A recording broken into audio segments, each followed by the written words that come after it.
The Char House is the iconic piece of the refinery. It was built in 1925, and it served as a true landmark to this area. So if you were driving down Highway 90 going east or west, you could see this building from miles away. And so this is where it all began. This is where people bought their groceries, they went to the bank, this is where the fire station was housed out of.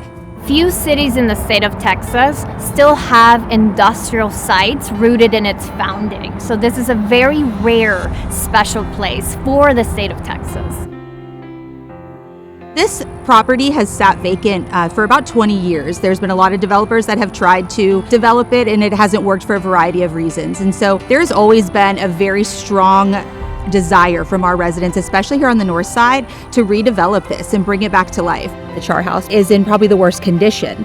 The building itself was built around machinery, so there are not a lot of floors, there's uneven ceiling heights, and there's been a lot of water damage and environmental damage done over the past 20 years. And so we want to ensure that we protect this historic landmark and really show respect to where it all began while moving it into the future and getting it ready for future generations as well.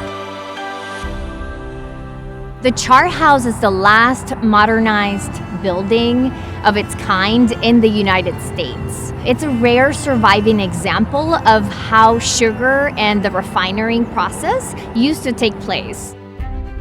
It's been about a year since we acquired the property, and a lot has happened. There's a lot of stuff that happens behind the scenes. So in that time, we have had expansive community engagement to figure out how we want to see this property moving forward when we get a master developer on site.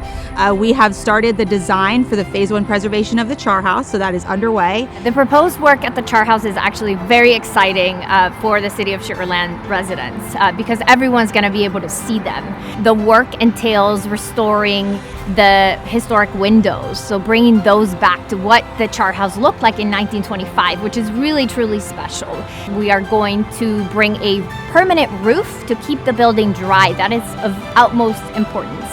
We're also going to be doing selective structural work. We are going to be restoring the historic signage on both sides, bringing it to their original location. The fact that it's still here, it's still a presence for Sugar Land and an example of preservation for the state of Texas. All of this happening in a year or less is a huge feat, and it took a lot of work behind the scenes, and we're really excited that the momentum that has been created, and we're looking forward to keeping that momentum going into 2026.